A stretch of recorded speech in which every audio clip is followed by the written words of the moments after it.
starting.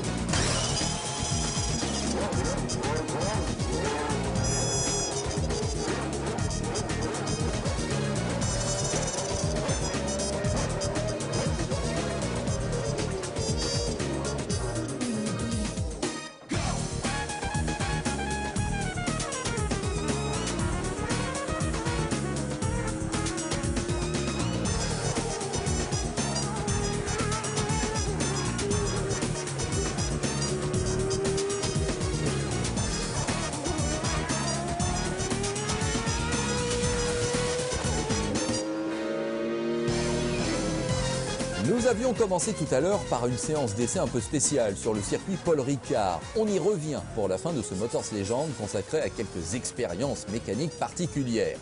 Nous allons en effet nous intéresser à l'espace F1, qui était un concept très étonnant. Le mélange le plus abouti certainement entre une voiture de tous les jours, en l'occurrence un espace de Renault, et la Formule 1, puisque le moteur champion du monde de la marque aux losanges équipait ce véhicule à tout point de vue historique. C'est très combat. Et tu vois les ressorts, ça passe juste au niveau de la fonderie. Donc il faut garder. C'est qui fait ça? C'est Ayback? C'est Ayback, il y en a deux marques. Il est commandé? Le moteur qui est dedans, c'est vraiment un moteur de Formule 1? Ah, c'est tout à fait un moteur de Formule 1, c'est un RS5 Renault, champion du monde. Et la boîte de vitesse, une boîte de vitesse Williams semi-automatique, championne du monde également. Donc oui, c'est vraiment du vrai matériel de Formule 1 avec bien sûr tous les avantages qu'on peut imaginer d'un tel matériel, avec les inconvénients qu'il faut bien sûr des spécialistes. C'est pour ça que vous voyez autour de la voiture des gens de chez Williams, des gens de chez Renault Sport qui sont réellement des gens impératifs dans le système, parce qu'il faut faire fonctionner ces éléments très pointus avec les spécialistes qui les entourent. Il y a une puissance qui est phénoménale comme on peut la connaître en Formule 1, mais c'est vrai aussi que ça reste un monospace. Tout ça est greffé à un monospace qui est l'espace Renault, et c'est vrai que ça fait un cocktail un petit peu détonnant. Donc forcément des sensations assez nouvelles pour moi, parce qu'on est quand même assis pas du tout comme dans une Formule 1, donc ce sont des sensations un petit peu nouvelles, mais tout à fait aussi similaires à ce qu'on peut ressentir dans les accélérations d'une Formule 1. Et puis je crois que ce qui subjugue le plus, si vous voulez, c'est en plus de la position un petit peu haute, c'est la capacité de l'espace à être très ouvert sur l'extérieur, puisqu'il y a il y a des grandes baies vitrées, il y a un champ visuel qui est très vaste, et c'est vrai que tout ça conjugué paraît tout à fait surprenant au niveau des sensations, mais c'est quelque chose d'assez extraordinaire. Mais avant de revenir au Castellet, petit détour par Magny-Cours, où en ce beau matin de 1995, plusieurs personnages importants font leur apparition. On reconnaît notamment Louis Schweitzer, PDG de Renault, et Philippe Guédon, président de Matra Automobile à l'époque. Ils vont en effet, et sous la conduite d'Alain Prost en personne, avoir droit au baptême de la route de l'espace F1. Et là, c'est tout le groupe, bien sûr, RS5 et puis la boîte semi-automatique Williams. Et la suspension arrière, c'est celle de la Williams. c'est celle de la Williams. À tout seigneur, tout honneur, c'est Louis Schweitzer qui va avoir la chance d'être le premier passager de l'espace F1. Je permets ce machin parce que je suis pas...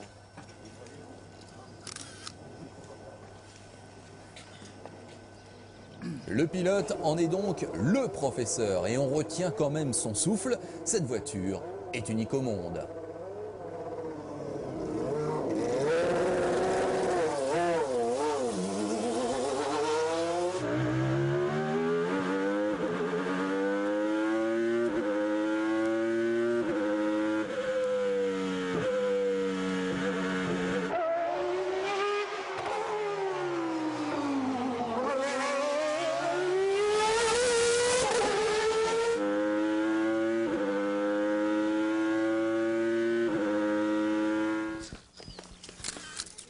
Bon chaud.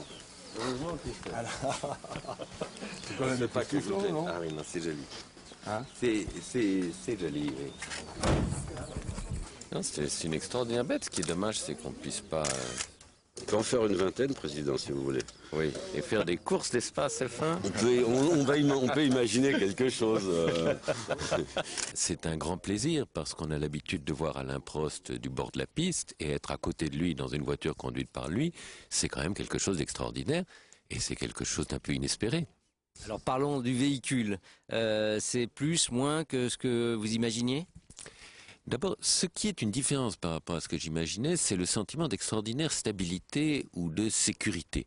Ce qui est, comme je l'imaginais, c'est le bruit. D'abord le bruit du moteur F1, et puis c'est le fait des accélérations, des freinages qu'on sent, des portances latérales. Donc ça, c'est comme je l'espérais, comme je le rêvais un peu, parce qu'on rêve de ces choses-là. Et puis je vous dis, le plus, c'est le sentiment d'être vraiment sur des rails.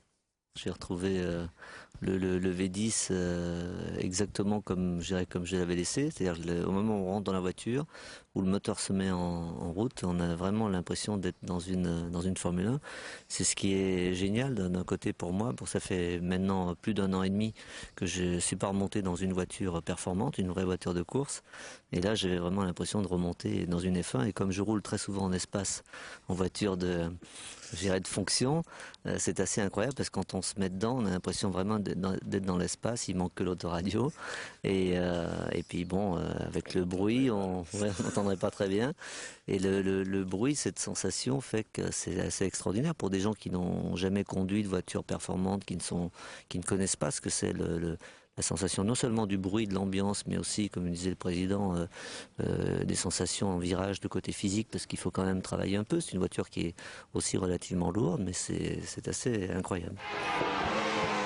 Je crois que les gens qui passent dans cette voiture vont imaginer ce que ça peut être dans une F1. Une F1 fait 500 kg, ça fait 1500 kg. Avec le même moteur, déjà on peut imaginer ce que c'est le rapport poids-puissance. Il y a toute l'aérodynamique, la charge aérodynamique qu'il y a sur des F1. Donc on peut s'imaginer un virage que l'on prend ici à peu près entre 3e et 4e avec l'espace se prend pratiquement en fond de 6e avec une F1. Ça, le président peut l'imaginer aujourd'hui, alors que peut-être qu'avant, il pensait peut-être un petit peu moins. C'est le but aussi. Autour maintenant de Philippe Guédon, qui était donc le président des automobiles Matra, une marque qui depuis a hélas disparu et à laquelle Motors Legend a rendu hommage le mois dernier sur Motors TV. Vous vous en souvenez certainement. Là encore, même impression quasi surréaliste de voir cette lourde voiture rugir comme la plus véloce des Formule 1 et la voir s'engouffrer dans les virages du circuit nivernais à très haute allure.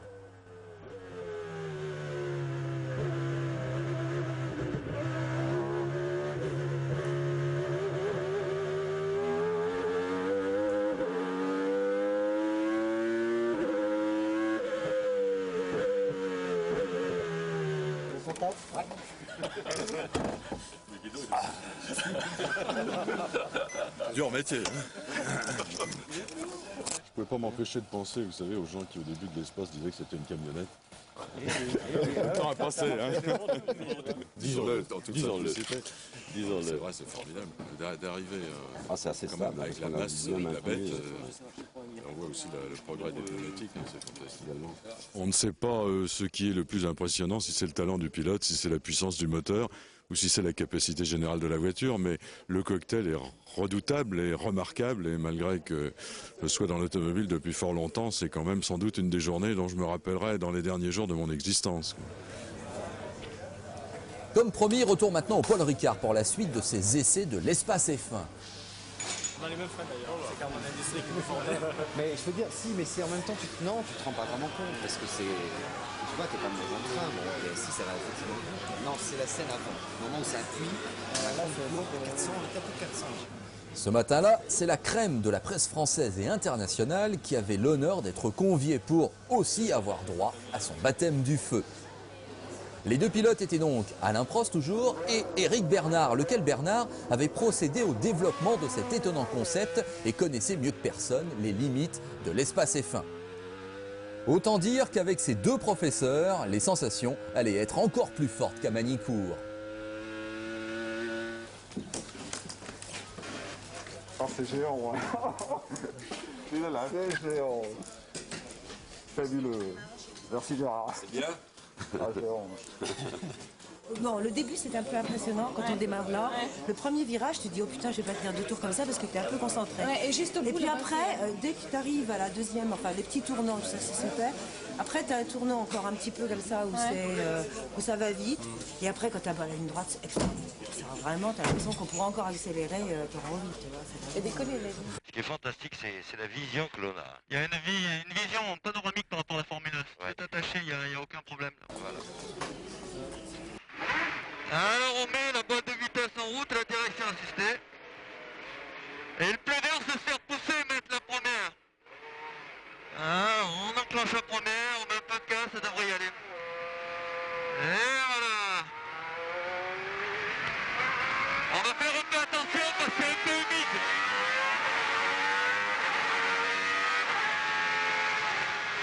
Alors là, c'est très délicat, Steve, parce que la voiture est très haute.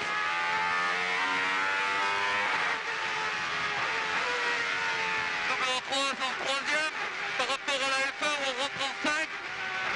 On met 2 au lieu de troisième en F1 et on accélère pour la sortie vers la chicane. Le pit-baf, on freine un peu plus tôt qu'une F1.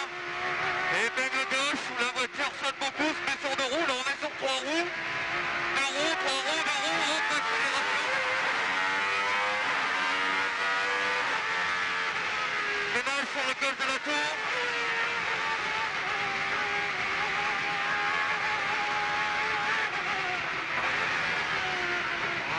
Première, on va sortir. Et on va vers le freinage. Quatrième, cinquième. La voiture bouge un peu au freinage. On va remettre la E pour rentrer dans l'épingle. La voiture est un petit peu pas en contact avec le frein.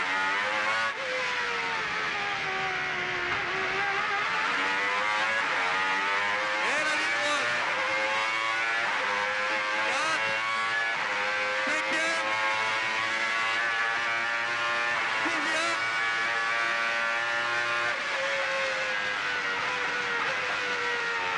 Chicane. Sim, ça c'est délicat parce que la voiture tient pas trop la route.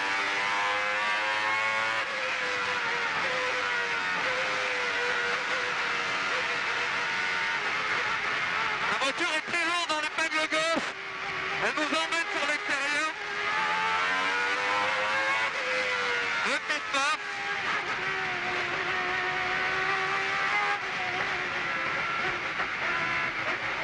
Deux roues, 3 roues, la voiture perd le contact. 4, 5. La voiture est dure à maîtriser ici car elle est lourde.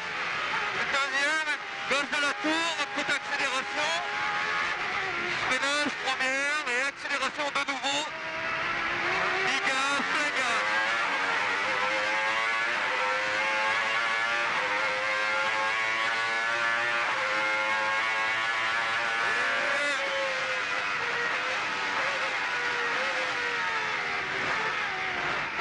La voiture, les deux blocs un peu à l'arrière et on accélère.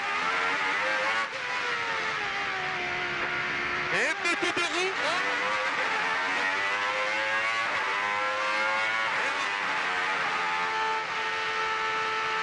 On va essayer de refroidir un peu. Super. Le plus fantastique, c'est les freinages. Ah oui. Ah, ça freine, c'est incroyable. C'est phénoménal. Et voilà, Bercail. Enfin, on va pouvoir moins critiquer les pilotes F1. Et c'est, Eric, c'est surtout épuisant. Ah, physiquement, c'est dur. Hein. C'est dur, hein. Merci. Merci à toi.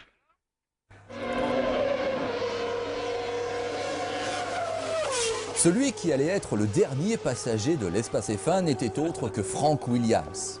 À l'époque, Renault était toujours le motoriste de Williams en Formule 1. Il était donc naturel de l'inviter. Il était peut-être moins évident qu'il accepte la proposition. C'est tellement spécial, on va arriver à cette chose qui arrive à une vitesse, parce que notre moteur, ça marche beaucoup. Même si c'est lourd, malgré tout, c'est relativement long pour accélérer et arriver à 270 ici, à 275. C'est pourtant ce qu'il avait fait. Et à voir son sourire, on comprend tout de suite qu'il n'aurait pour rien au monde échangé sa place.